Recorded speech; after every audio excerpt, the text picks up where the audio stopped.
Assalamualaikum warahmatullahi wabarakatuh. Perkenalkan, nama saya Desa Retrendil Pamungkas dari Prodi Perencanaan Wilayah Kota, Fakultas Teknik, Universitas Islam Bandung.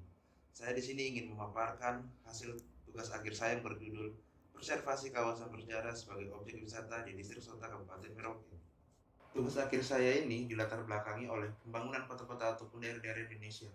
Ini dirasakan semakin tidak mencerminkan ciri khas ataupun identitas kota itu sendiri. Hal ini disebabkan pelaku pembangunan seringkali mengabaikan sisi terjadi pembangunan kota tersebut.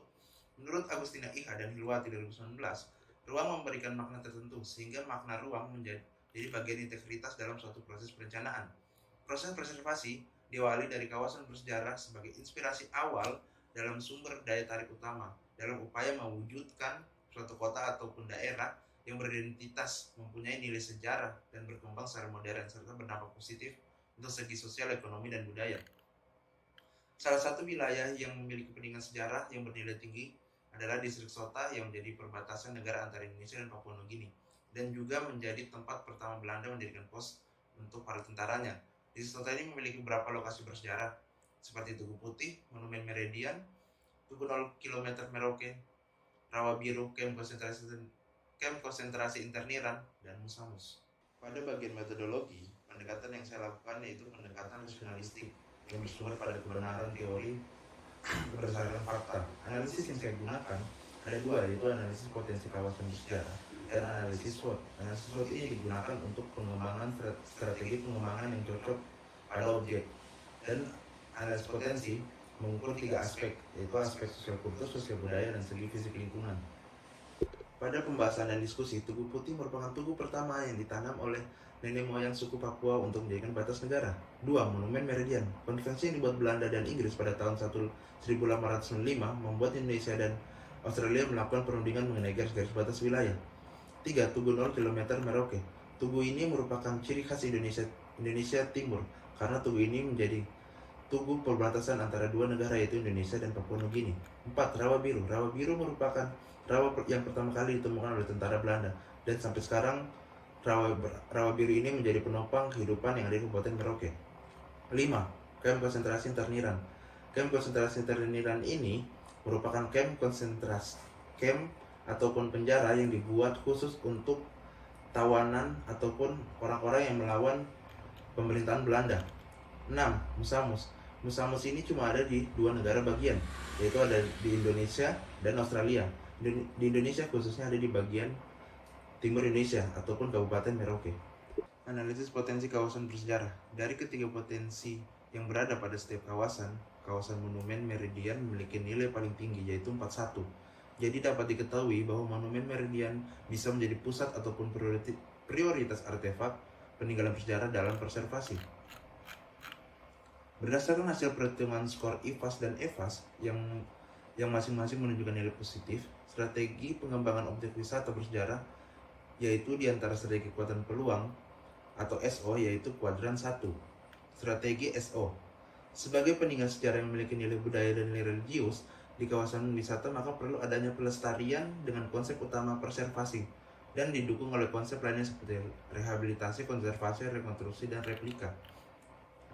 Yang kedua, peran swasta dan pemerintah perlu ditingkatkan terkait dalam promosi dan pelayanan objek wisata sebagai bentuk pelestarian serta kerjasama dengan instansi terkait untuk bisa dijadikan pendapatan daerah.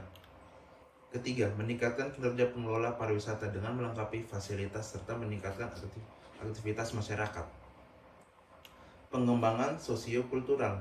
Potensi sosiokultural merupakan potensi unggulan dan pengembangan kawasan bersejarah di Distrik Sota. Mendukung keberadaan bentuk asli, keutuhan material bangunan, struktur, dan kerjasama dengan instansi terkait untuk membuat buku sejarah, profil, isu, iklan, ataupun promosi objek wisata dan melibatkan dunia pendidikan agar generasi selanjutnya dapat mengetahui secara langsung mengenai sejarah Distrik Sota di Kabupaten Merauke. Pengembangan sosio budaya. Sosio budaya merupakan salah satu pertimbangan yang sangat penting dalam pengembangan suatu wilayah, di mana masyarakat merupakan objek sekaligus subjek dalam pembangunan yang memiliki nilai sosial budaya yang selalu dijalankan dalam kehidupannya. Maka perlu adanya festival budaya di setiap kawasan wisata agar tidak terjadi punahnya tradisi kebudayaan seperti festival kesenian, festival jajanan ataupun makanan khas, dan festival khas kerajinan. 3. Pengembangan fisik lingkungan. Perlu adanya rekonstruksi, rehabilitasi, dan konservasi untuk pengembangan fisik lingkungan. Kesimpulan, berdasarkan hasil analisis potensi kawasan bersejarah di perbatasan Sota, maka dapat diketahui berdasarkan 3 aspek penilaian, yaitu sosiokultural, sosiobudaya, dan segi fisik lingkungan. Oleh karena itu, diperlukan suatu konsep dalam pengembangan kawasan bersejarah. 1. Konsep preservasi yang dapat diusulkan, yaitu dengan menambahkan penguat pada struktur bangunan seperti pemagaran. Di samping pemeliharaan material bangunan bersejarah, pemagaran dapat juga melindungi benda cagar budaya secara langsung ataupun tidak langsung dari faktor lingkungan yang merusak.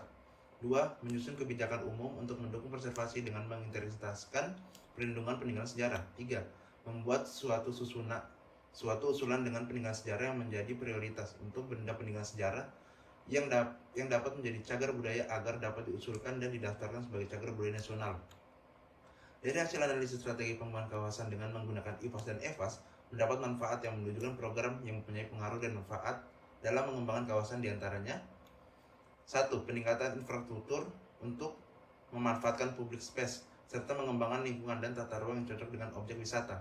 2. Perlu adanya promosi wisata dan meningkatkan pelayanan wisata agar tidak terjadi pergeseran nilai budaya dengan cara membangun fasilitas-fasilitas pendukung seperti restoran, toko retail, kerajinan tangan, cenderamata, dan pusat informasi pariwisata.